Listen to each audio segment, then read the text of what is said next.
temos como nossa convidada do dia de hoje a nossa irmã Juscelma. Juscelma é educadora com especialização em supervisão e administração escolar e é presidente das seguintes instituições: da Sociedade Espírita Maria Nunes, Sociedade Espírita Joana de Ângeles e da Editora Espírita Fonte Viva e do Instituto Assistencial Espírita André Luiz, todas em Minas Gerais, Belo Horizonte. E Juscelma também é responsável pela produção e da distribuição da pomada Vovô Pedro. E também é expositora espírita, tanto aqui no Brasil quanto no exterior. Então, nós vamos convidar agora a Juscelma para que possa, então, fazer a sua apresentação, Juscelma, para todos nós. Seja muito bem-vinda. Boa noite a todos. É uma alegria muito grande estar aqui. Agradeço a todos os companheiros desta abençoada mansão do caminho que nos proporciona este momento de estudo e de reflexão à luz da doutrina espírita. Um abraço especial ao senhor Mário Sérgio Solange e ao nosso querido Di, a quem nós devemos tanto respeito, tanto carinho e tantos ensinamentos que ele já vem nos deixando. Muito obrigada por estar aqui, que Jesus nos ilumine esses momentos de paz que estaremos aqui vivenciando. Muito obrigada. Muito obrigado, Juscelma. Seja muito bem-vinda mais uma vez. Nós estamos aqui com as perguntas. Os nossos colaboradores de eventos, tem papel, caneta, aqueles que quiserem fazer as perguntas, fiquem à vontade. Nós vamos começar com uma pergunta aqui, Juscelma, para você, que nos chegou através do YouTube, né? Sim. E a pergunta é Carlos. Carlos é o questionador. A presença em velórios faz diferença para o desencarnado ou é um ritual somente para os olhos dos vivos? É muito interessante quando nós observamos os momentos renovados que Deus nos oferece de prestar solidariedade, de ser instrumento da caridade em todos os sentidos. Então, estar num velório não é apenas um cumprimento social em que nós vamos ali para que a família saiba que ali estivemos, para que as pessoas registrem a nossa presença. Nós, espíritas, precisamos tornar úteis cada situação, cada momento, cada oportunidade que nos é oferecida. E no momento em que vamos a um velório, não só, mesmo no silêncio, não só nós vamos oferecer um ponto de harmonia para os encarnados que ali estão, às vezes, tristes ou foram pegos um pouco de surpresas ou não estão conseguindo controlar a emoção, a nossa presença, ainda que silenciosa, repito, num espaço daquele velório, onde nós nos colocamos em prece e vibrando em favor de todos, nós estaremos oferecendo material energético que irá ajudar os encarnados e também o desencarnado. E talvez, se estivermos num local coletivo, outros desencarnados dos outros velórios podem receber a nossa ajuda. Essa ajuda ela vai ser a partir da contribuição magnética, vibratória, através da prece, através de vibrações de gratidão por aquele corpo que ali está e que foi instrumento para que um amigo nosso, um chefe nosso, um conhecido nosso, pudesse transitar pela Terra. Então, até para o corpo, como instrumento de evolução do nosso amigo conhecido, merece, naquele momento, nossas preces de harmonização e de gratidão. Muito obrigado, Juscelma. Divaldo, uma pergunta também do YouTube aqui de Luísa. Como ser perdoada por ter feito aborto? Toda vez quando temos consciência dos nossos atos, começamos a reabilitação quando se tratam de atos negativos, vergonhosos ou infelizes. A consciência é o tribunal de justiça de cada um de nós. Allan Kardec perguntou aos espíritos guias onde está escrita a lei de Deus. E os espíritos responderam: na consciência.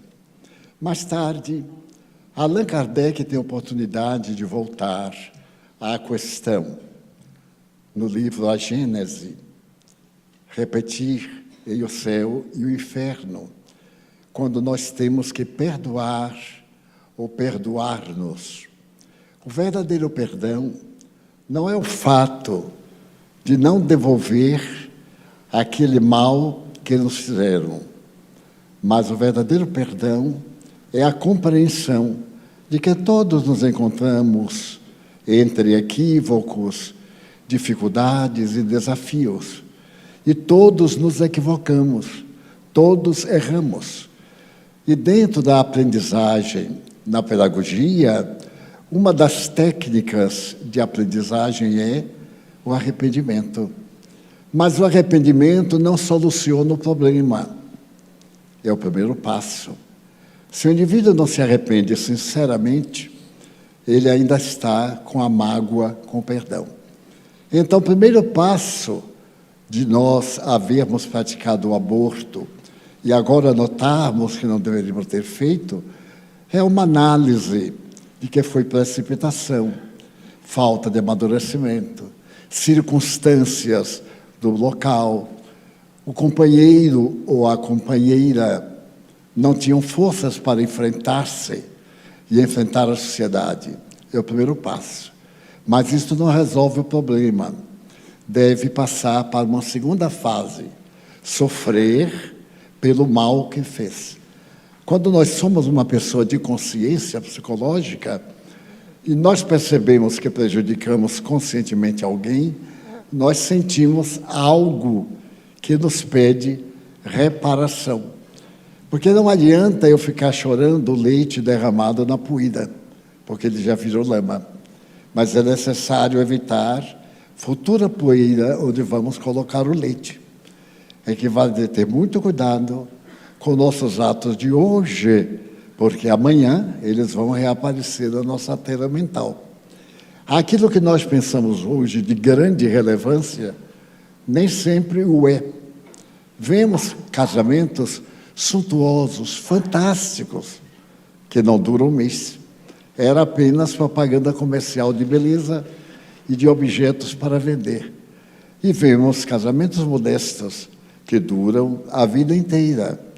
Porque há o casamento pelo amor, a companhia a outra pessoa, como também o acompanhamento sem a necessidade de casar. Porque o que importa aí é o sentimento íntimo, não é a aliança, nem é o ato civil. Acima de tudo isso está o respeito que nós devemos ter pelo outro.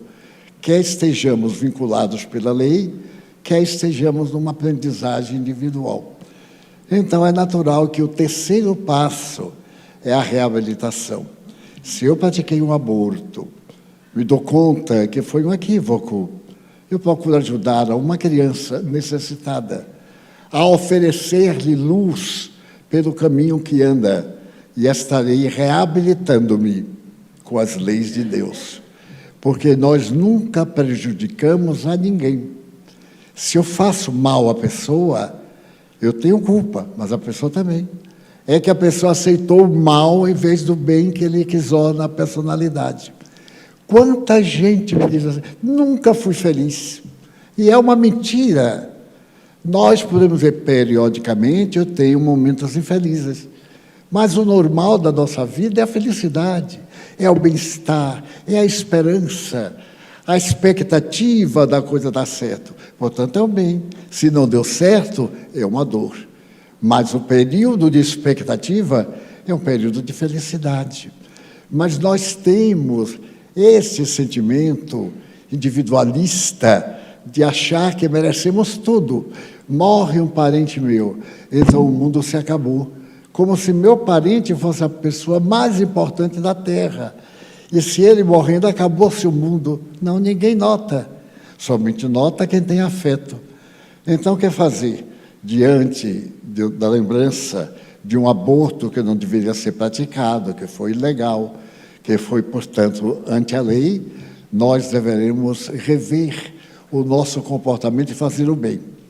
O bem que eu faço anula o mal que eu fiz. Porque tudo é como na química, tem um peso específico. Se eu falo mal de uma pessoa, eu gero, por exemplo, um peso número 5. Estou ofendendo a lei número 5. Se a pessoa aceita e fica infeliz, 6 para mim e 8 para ele. Por que ele tem mais? Porque ele está gostando do problema. Eu não sou o que os outros falam de mim.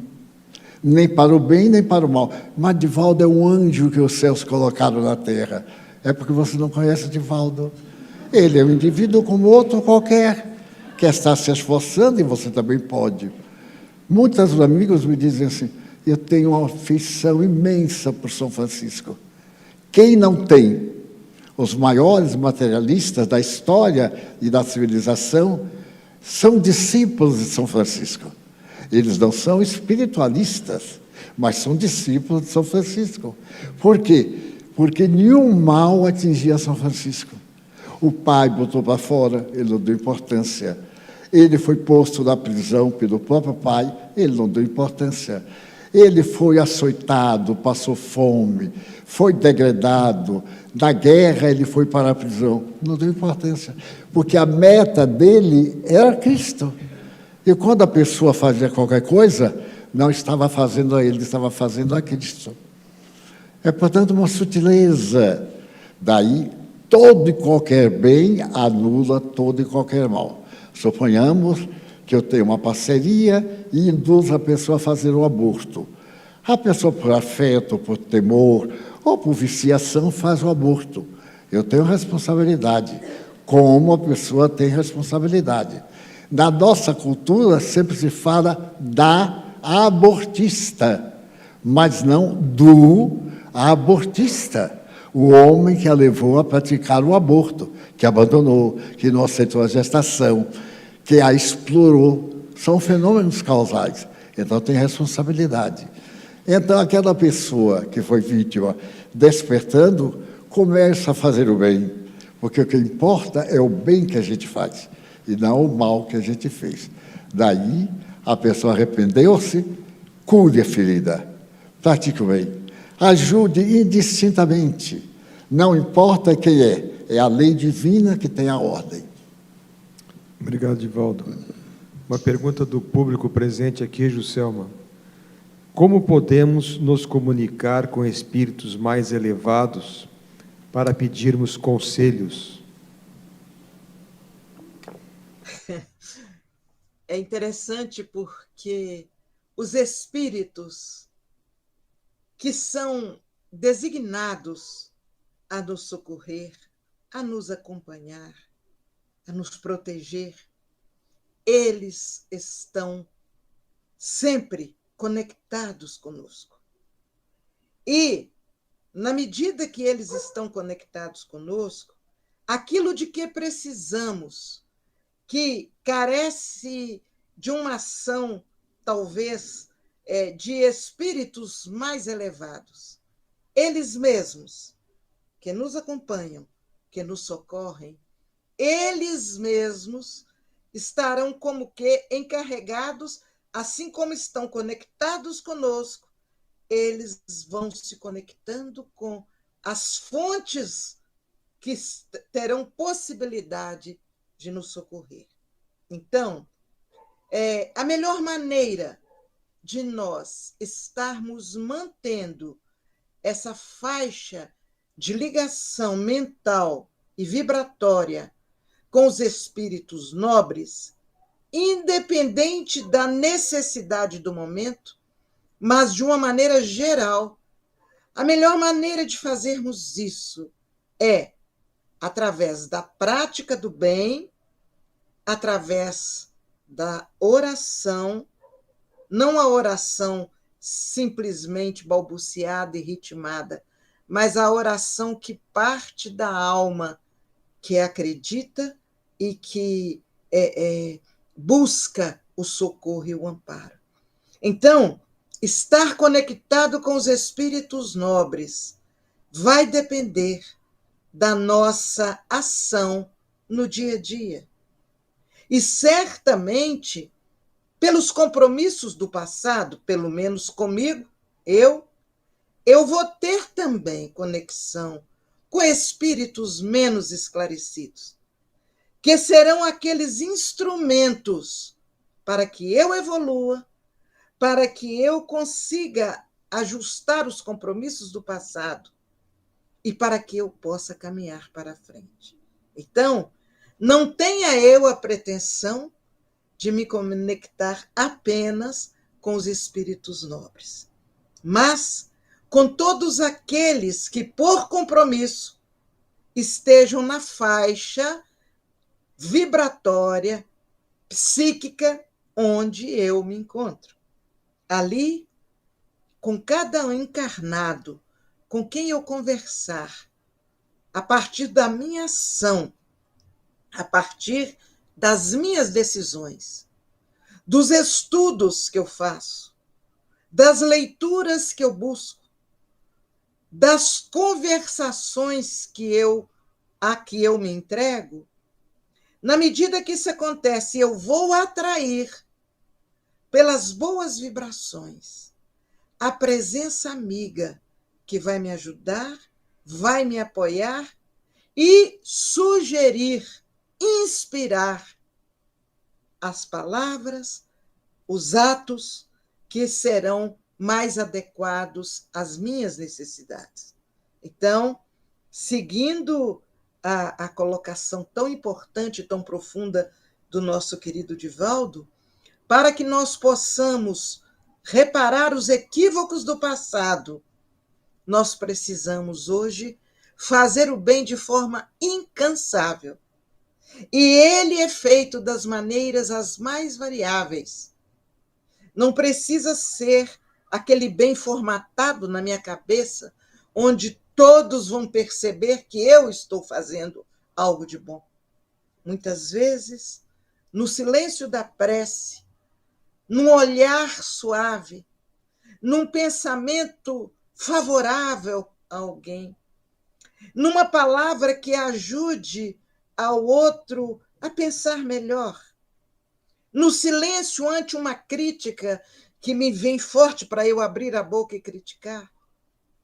Se eu silenciar naquele momento, para, no momento certo, dialogar e ajudar de uma maneira objetiva, tudo isso são recursos que me permitem estar em sintonia com os espíritos nobres que haverão de inspirar ações cada vez mais assertivas na minha vida.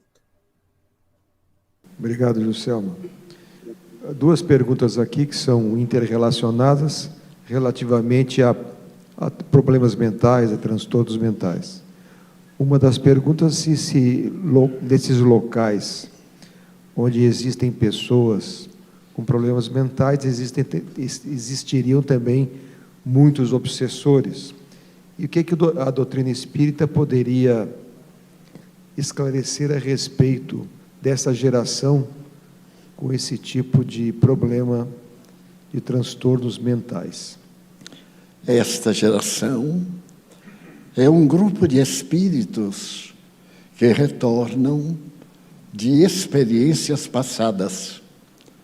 Por exemplo, nós nos lembramos, aqueles que vivemos o século passado, dos campos de extermínio alemães, não só para os judeus, porque foram assassinadas 12 milhões de criaturas nos diversos campos de concentração.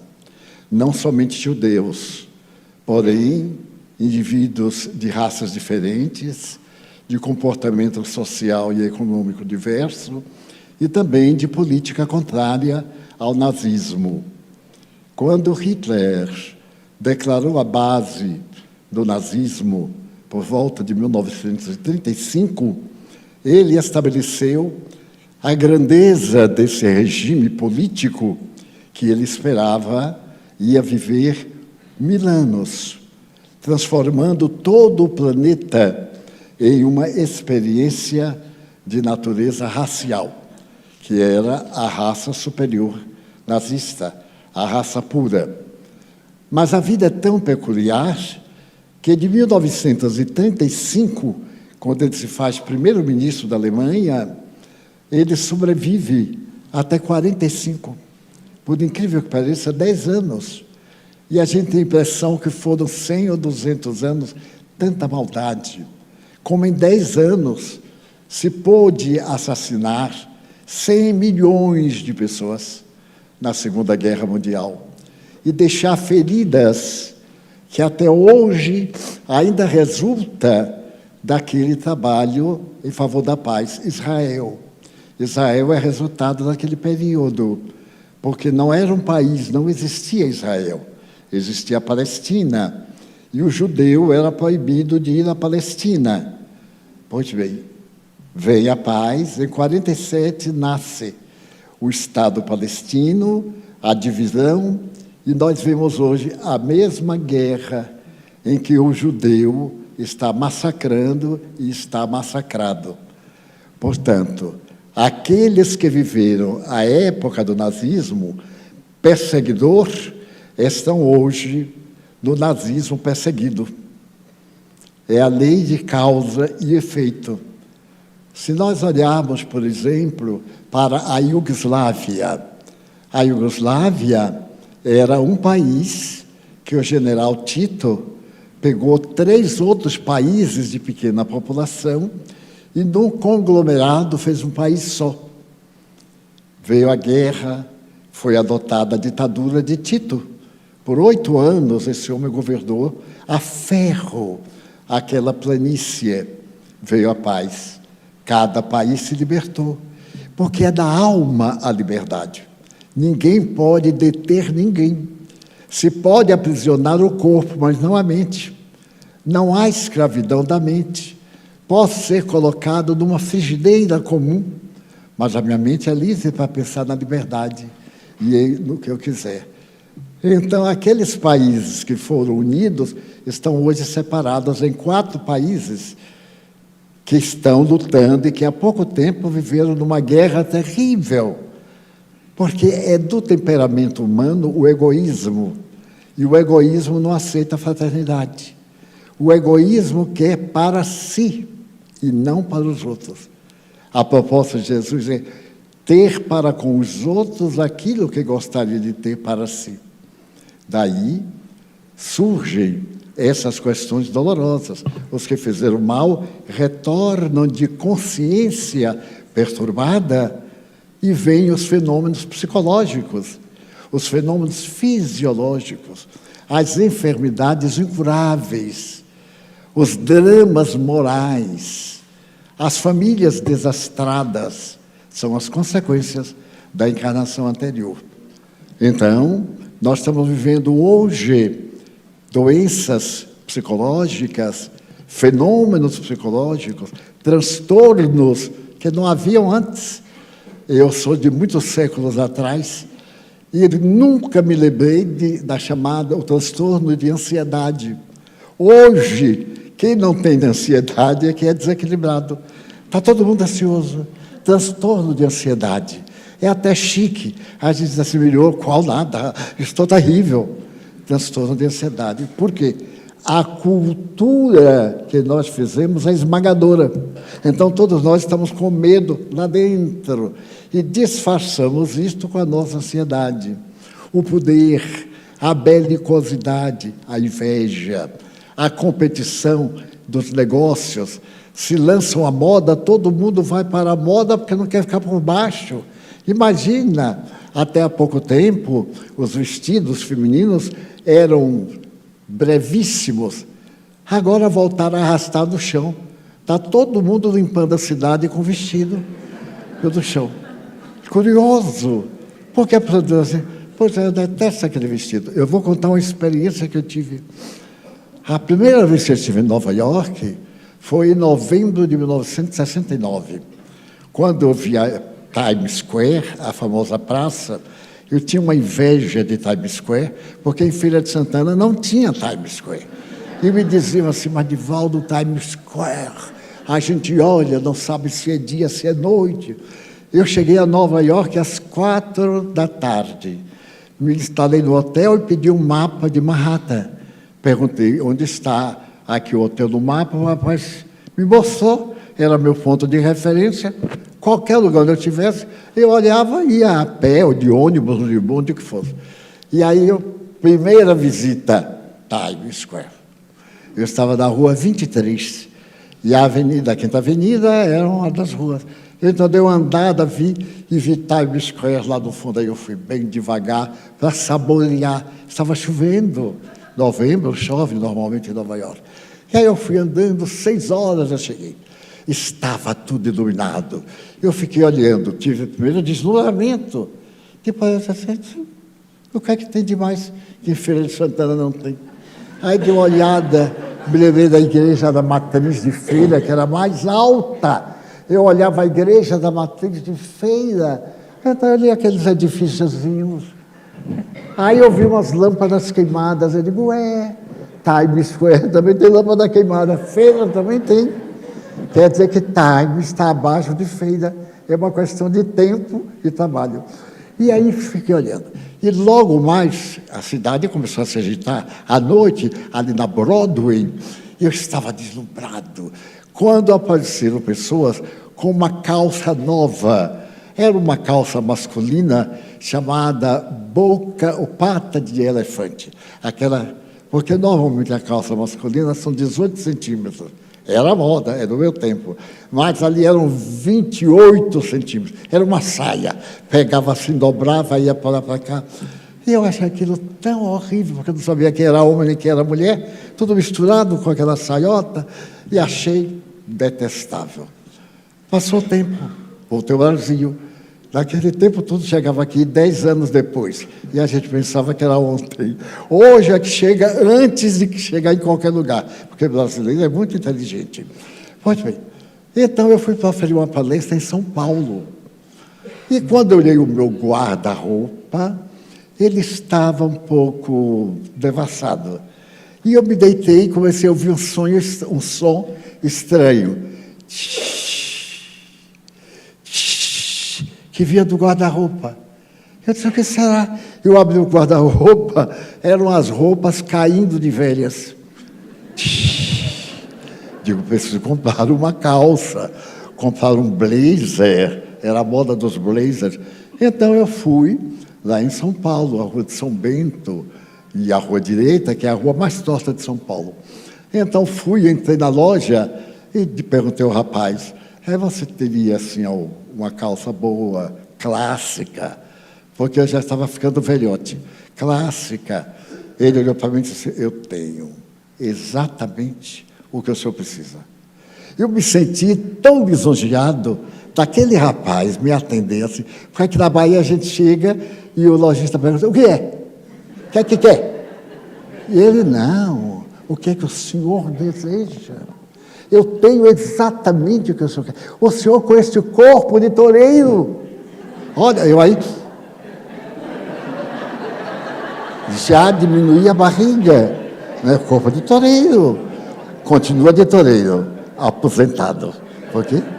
os músculos torácicos, desceram e fizeram um pneumático embaixo, que não há cura.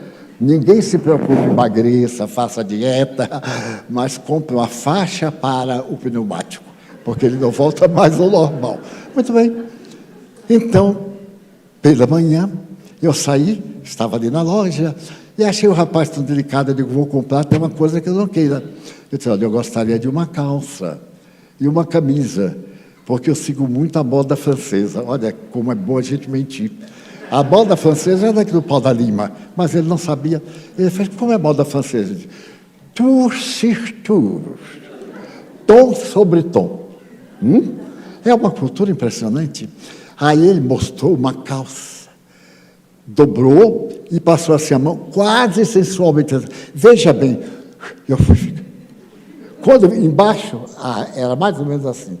Eu disse, eu não vou vestir isso nunca. Nunca. Eu disse, não, isso é para rapazinho. Eu já tenho 40 anos. Ele disse assim, é a moda do momento. O senhor não vai me dizer que é retrógrado.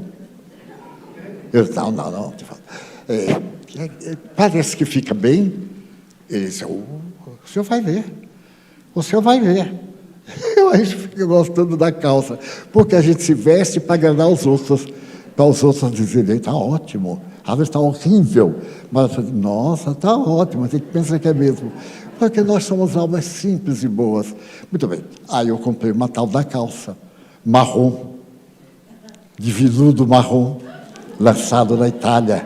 Eu digo, eita, que isso aqui só vou vestir para a primeira comunhão, para não gastar.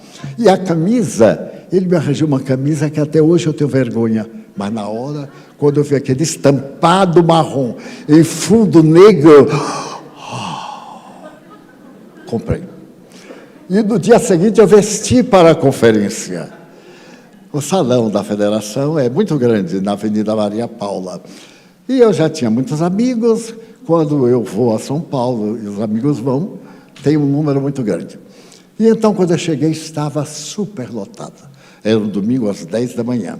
Vinícius Pedro de Camargo foi o meu apresentador ao público de São Paulo. Então eu cheguei, fui atravessando, ninguém me via, só via a cabeça. Não via, portanto, o conteúdo. E eu dizia assim, que coisa, comprar uma roupa dessa, ninguém vê, só vê minha cabeça. Até que eu cheguei à mesa, sentei, a tribuna estava ali, ele me apresentou, e aí eu olhei para eles, aqueles senhores venerandos, Carlos Jordão da Silva, Luiz Monteiro de Barros, Vinícius, homens venerandos e senhoras. Eu então ali fiquei tão apaixonado, muito bem vestido. Era inverno, e inverno em São Paulo é bom porque a gente tira a roupa da naftalina e veste, e fica tudo bem.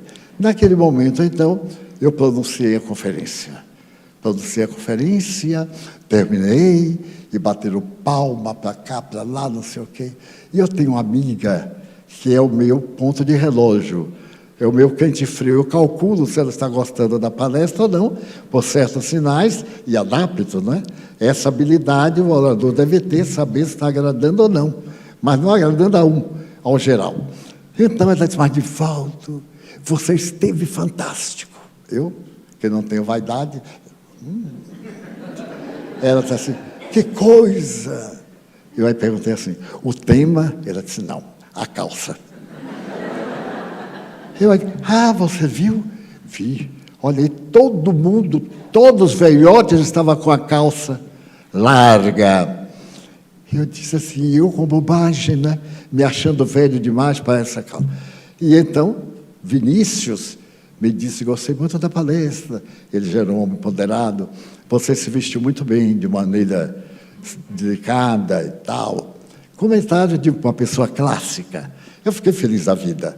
No dia seguinte, 9 da manhã, eu estava na porta da loja e o rapaz disse assim, veio comprar outra, não foi? Eu disse, meus amigos, daí a pouco eu chego a São Paulo e a moda era a calça tão apertada que às vezes descosturava. Eu disse, essa nunca vou botar. Não adiantou, porque chega um momento que não tem mais. Aquela que a gente gosta e tem que entrar. Daí é natural que No meio de tantos distúrbios, as mentes não aguentam. A nossa resistência é como um fio elétrico. Ele tem a capacidade de 120 ou 110 volts. Nós pegamos uma taxa de 150, 210, queima na hora. Não foi o aparelho que é ruim, foi a taxa, que foi muito pesada para a sustentabilidade elétrica daquele fio. Então, é natural que as pessoas sejam aturdidas e o ambiente seja confuso, porque cada qual está no seu país dos desejos frustrados. Dessa forma, é natural que nós vejamos uma sociedade ansiosa. E o que é que o Espiritismo pode fazer por eles? Convocar a viagem interior para encontrar a paz que só ele pode dar-se a si mesmo. A questão da paz não é como a da doença comum. A gente chega na farmácia, me dá aí o remédio tal para a dor de cabeça. A gente tem que trabalhar dentro a doença da ansiedade e do egoísmo. E por que tem obsessores? Porque o ambiente é ruim. E no ambiente ruim não pode ter espíritos bons. Mas, por incrível que pareça, quando Chico Xavier foi à penitenciária de São Paulo, e era ali na cidade, era famosa, teve vários momentos terríveis de massacres, e houve um massacre que mataram mais de 1000 presidiários, essas facções. E o Chico Xavier foi visitar. Então, depois que ele visitou a penitenciária, falou com os assassinos, conversou docemente, e a maioria deles amou o Chico, aquele jeitinho dele, as boas palavras. Todos eles são assassinos. Chico perguntava assim, quais são seus planos para o futuro? Porque tem que ter planos para o futuro. Ele dizia assim, o arrependimento. Eu não devia ter feito aquilo. Então está em tempo. Sempre dado uma palavra de esperança. Mas aí alguém perguntou, Chico, você viu muitos obsessores? Nossa maldade, né? Chico disse, não vi. Vi muitas mães chorando os filhos que se perverteram. Eu vi muitas esposas que foram assassinadas pedindo perdão. Eu vi muitos infelizes e muitos espíritos de luz trabalhando para eles, porque os obsessores já os agarraram há muito tempo. Agora é a vez dos guias espirituais retirarem-nos do abismo em que se precipitaram. Isto me foi uma lição de solidariedade humana, de respeito ao indivíduo mais rebelde. E procurei imitar. Toda vez que eu visito uma penitenciária, antes um lazareto, eu tenho cuidado de ver os anjos bons que estão ajudando. Porque os maus, é óbvio, se eles estão ali é porque estão mal acompanhados. Então, o que fazer? Pensar nos bons para retirarem dali. Daí, nesses antros, brilha muita luz. Eu nunca me olvidarei que estava psicografando um livro muito grave, muito sério, de Manuel Filomeno de Miranda, a respeito de sexo, de pedofilia. Isso foi nos anos 90, mais ou menos. Ainda quase não se falava. E Filomeno de Miranda escreve um livro sobre o assunto que ele disse. Em breve vai ser questão fundamental na sociedade. E, de fato, veio o período da pedofilia, a pedofilia da igreja, os padres pedófilos, a sociedade corrompida. O livro está aí. E ele aborda muito um personagem que se tornou excepcionalmente o tipo, o protótipo do sexo, o Marquês de Sade. O Marquês de Sade era um psicopata francês, que criou as aberrações sexuais. Inclusive, estando com problemas diarreicos, ele pensava nos convívios e nos conúbios sexuais da mais baixa qualidade, no cárcere, matava a pessoa que ele era vítima. É o protótipo Marquês de Sade. Daí a palavra sadismo. Ele tinha que ferir, que magoar para sentir prazer. Era um psicopata.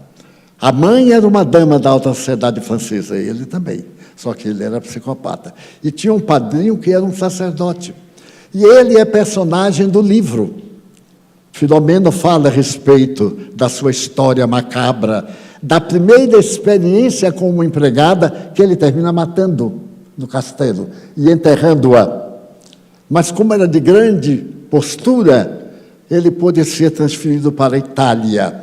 E começa agora o espetáculo das aberrações, do sadismo, das mulheres se vestirem de negro, de maltratarem o homem ou vice-versa, das surras homéricas nos bordéis. E então ele perseguia certa família, que era vítima do seu sadismo e que estava internada no hospital.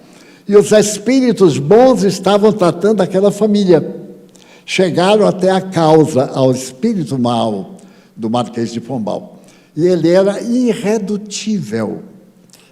E certo dia em que Filomeno ia dialogar com o Marquês de Pombal, porque os bons também vêm para os infelizes, percebeu que era inútil. Aí à frente, nesse espaço aí à frente, é que se deu a batalha verbal. Manuel Filomeno de Miranda, uma elite de espíritos bons, e o Marquês com uma tropa de verdadeiros selvagens. Então, quando está o debate, e o Filomeno de Miranda explica a ele o amanhã, ele não vai ser sempre mal, a eternidade, ele absolutamente alienado. O nosso benfeitor apela a Jesus para que haja algo que possa tocar aquele homem, aquele espírito. E naquele justo momento, ele dá um grito. Ele estava próximo ao portão e os outros espíritos próximo àquela livraria. Ele dá um grito. Era a mãe dele, a condessa, que vinha do além, acompanhada do seu confessor, buscá-lo. E falavam, na mesma ternura de antigamente, tudo que nós lhe dissemos, você transformou em loucura. E falam em francês para ele, convocando ao bem. E ele dá um grito assim, ma mère, mamãe. E se converte. A simples visão da mãe, que sofreu tanto, que o ajudou tanto, que o escondeu tanto, que gastou fortunas para livrá-lo da prisão pelos crimes cometidos. E então ele sai agora das regiões infelizes e Filomeno de Miranda vai levar aquela fera como um doce carneirinho para os hospitais do mundo espiritual, onde ele já se regenerou. E a sociedade terrestre, observem bem, viveu o período da devassidão, do despotismo, da pedofilia, até hoje, quando alguns deputados brasileiros tiveram desplante de querer implantar no Brasil como legal a pedofilia. É porque eles não são uma criança de 2 anos que o monstro pega e destrói não só o corpo, porque o pior da pedofilia e de qualquer estupro não é o fato em si, é que mata a alma da pessoa. A pessoa começa a odiar, daí se torna criminoso invariavelmente, perde o respeito e a dignidade, e perde também o senso de valor sexual. Se torna psicopata, nada lhe atende à sede, porque não é uma sede, é uma alucinação.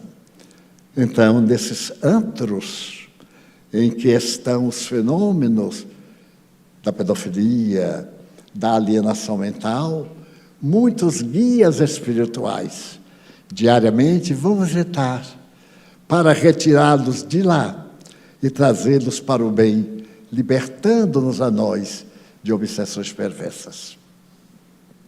Obrigado, Divaldo. Vamos fazer agora um pequeno intervalo. Vamos dar início agora, então, à segunda parte do nosso Conversando sobre Espiritismo. A nossa irmã Juscelma ela já não está mais ao vivo. Agradecemos, no entretanto, a participação carinhosa e fraternal da nossa irmã, presente aqui entre nós. E agora passamos então a palavra a Divaldo Franco para dar continuidade ao nosso conversando sobre o Espiritismo desta noite. Na literatura americana, há um fato muito bonito de natureza filosófica e social. Uma grande poetisa, Ruth Stout, quando se tornou conhecida e respeitada no mundo, ela percebeu que a sua vida tinha um sentido: educar. Educar os outros, educar a juventude. E ela planejou um trabalho que pudesse contribuir com a educação dos jovens no mundo inteiro. Durante largo período, ela estudou a filosofia da juventude, frequentou clubes, e certo dia ela teve um insight, uma iluminação. Ela lembrou-se que, quando contava 4 anos, morava na Califórnia. E o clima extraordinário da Califórnia fazia dela e dos californianos pessoas relativamente felizes. A sua família era rica. E ela lembrou-se de que a sua casa, ajardinada 180 graus, ficava no meio de flores e de pomares, festivamente adornando. Certo dia, ela estava brincando no jardim, quando ouviu os seus 3 irmãos chorando perto do gramado. Ela se aproximou, e então os irmãos estavam chorando porque eles tinham uma perra, e a perra pequenina havia morrido. E eles estavam sepultando o animal e chorando. Ela, sentindo a dor dos seus irmãos, e ela tem o cuidado de dizer: eu não gostava da cachorrinha, mas vendo-os emocionados, eu me emocionei também e comecei a chorar. Naquele momento, passava o meu avô, e, me vendo chorando, ele perguntou: Ruth, por que está chorando? Porque meus irmãos estão infelizes. A sua cachorrinha morreu e eu sou solidária a eles. Meu avô disse: então venha cá. Me pegou pela mão e me levou até a sala de jantar. Uma sala grande, com janelas imensas. Ele então me levou até uma janela e disse: olha para lá. Olha, lá estão seus irmãos, chorando a perrita. Ela disse: é verdade. Ele disse: agora venha comigo. Atravessou a sala e, do outro lado, ela viu uma roseira abrindo os primeiros botões vermelhos de rosa. Ele disse: vê, nós plantamos esta roseira não há muito, e agora, na primavera, ela está nos trazendo a resposta. Aí ela disse que ficou contente, saltou a janela, que era baixa, e o avô também, e ambos correram em direção da roseira. Então ela chegou e disse: meu avô, olha que botão lindo, como ele vai desenrolando. Sentiu o perfume da roseira, e o avô ficou sorrindo. E ela disse: como é bom aquele pedacinho de galho. Olha aqui no chão, ele arrebentou, mas meu avô... E abraçou a roseira. E o avô disse: contente? Ela disse: contente. Agora venha cá. Pegou a mão dela, entraram pela janela e chegaram no meio da sala. E o avôzinho lhe disse: Ruth, a vida de todos nós tem 2 roseiras, 2 janelas, 2 perras que morreram. De um lado é a alegria, mas do outro lado é a tristeza. A verdadeira sabedoria consiste em toda vez que estivermos na janela da tristeza, da morte, do pessimismo, lembrarmos que atrás de nós a janela da felicidade está aberta e está sorrindo. Ao invés de lamentarmos a morte, de nos desesperarmos, transferirmos-nos para a janela da alegria e substituirmos o drama pela alegria. E ela disse, eu não entendi. Ele disse, muito bem, vamos olhar aqui na janela da tristeza. Olha lá, seus irmãos ainda estão chorando. Ela disse, é mesmo. Já não me lembrava deles. Agora, vamos olhar a Rosina. Ah, a janela da felicidade. Como é possível, avôzinho? Nunca fique numa janela sem lembrar que a outra está aberta, esperando você. Quando estiver na janela da alegria, lembre que há muita gente chorando, precisando de uma palavra, de um aperto de mão, ou simplesmente de um gesto de fraternidade. E Ruth Stout escreveu um livro baseada nesta frase. Toda vez que você estiver na janela da tristeza, lembre-se que atrás de você está aberta a janela da alegria, esperando que você mude de lugar. E o livro dela se transformou em best-seller. E nasceu dali, de certo modo, a psicologia do bom tom, que hoje é vigente. Você não é o que aparenta, você é alguém mais fundo. Você não é uma doença, você tem uma doença. Você não é um desarvorado. O momento é que é infeliz. Como podia ser feliz? Saiba viver no momento infeliz, como viverá no momento feliz. Nasceu a doutrina da psicologia do bom senso, a psicologia humanista, de compreender que ninguém é feliz a sós, porque nós somos um animal no qual predomina o instinto de solidariedade. Somos animais que necessitamos um do outro, até para brigar e para ser infeliz, nós necessitamos de alguém. E quando não temos ninguém, nós ficamos com raiva de nós mesmos. É a nossa companhia, o mau humor. Daí, toda vez que vier o mau humor, diz assim, se tem o mau humor, também tem o bom humor. É uma questão de mudar. Então, vou sair da janela do mau humor. Por exemplo, eu não me casei, é uma desgraça. Mas eu não me casei porque não quis. Então, eu vou agora passar pela janela da alegria e dizer, que bom que eu não tive certos casamentos. Eu conheci determinadas moças que me pareceram os anjos. Com o tempo, que Deus abençoe a nossa não união. E também, às vezes, eu penso, mas tanta gente formidável, Deus sabe o que eu perdi, hein? Mas já que eu perdi, deixa para lá. Vamos agora aproveitar o que nós temos. Não é simples, é a proposta da doutrina espírita. Nós estamos aqui para sermos felizes. Não estamos aqui para ter um namorado hoje, amanhã ganhar na loteria, depois de amanhã arrancar esta unha encravada. Porque vêm pessoas e me dizem assim, Sr. Divaldo, o senhor poderia arranjar um remédio para a calvície?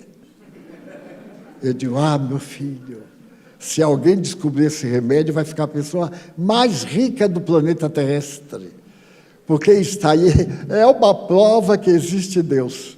Não há jeito, nem tinta, nem cirurgia, nem transplante, porque transplanta o cabelo para a área que está indo embora.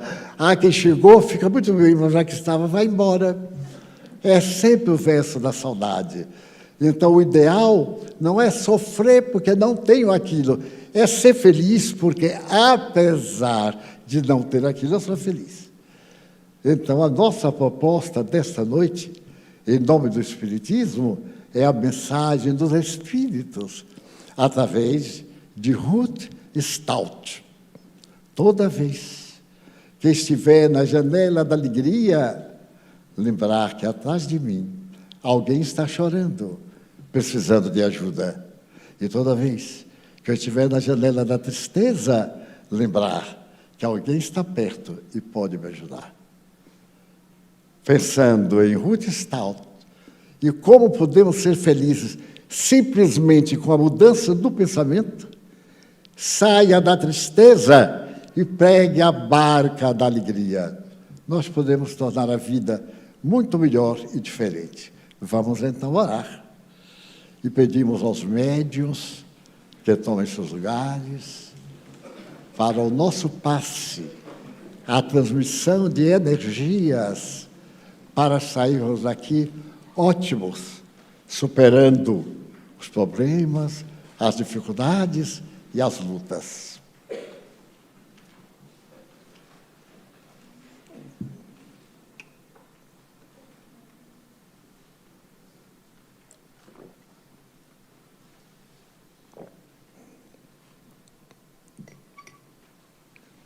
Jesus, nós te pedimos, em favor dos companheiros que irão dar passes, que irão transmitir energias saudáveis, nós te pedimos por aqueles que vimos até aqui, para melhorar nosso estado íntimo de preocupação, desencanto ou necessidade de qualquer tipo.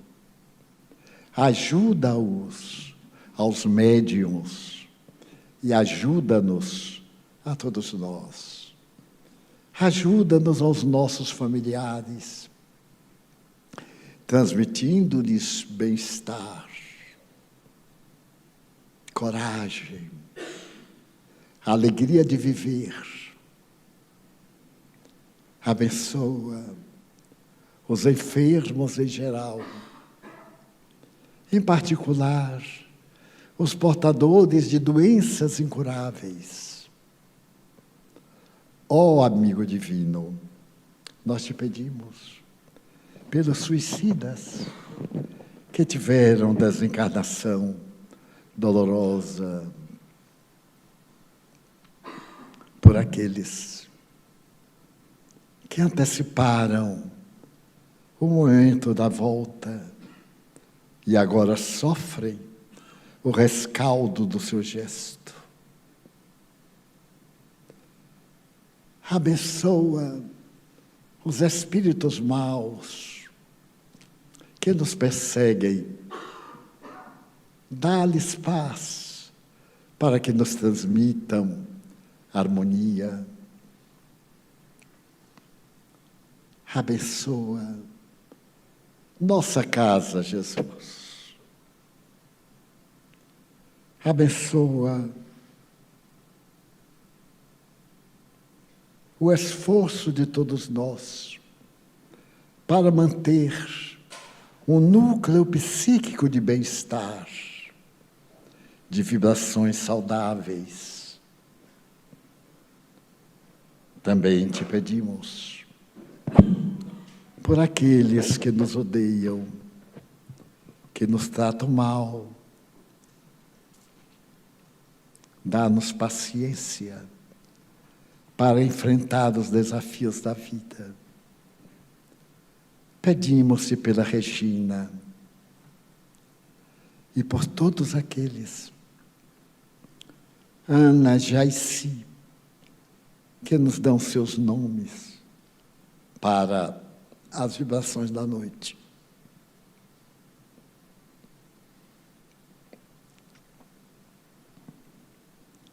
Abençoa nossa água, de modo que ela assimile energias boas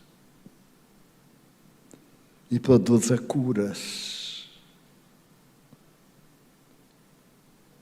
Pedimos-te pela nossa paz interior, paz em nosso lar, paz em nosso trabalho, pela paz no Brasil, neste momento tão grave, pela paz na terra. Abençoa-nos e recebe nossa emoção gratulatória.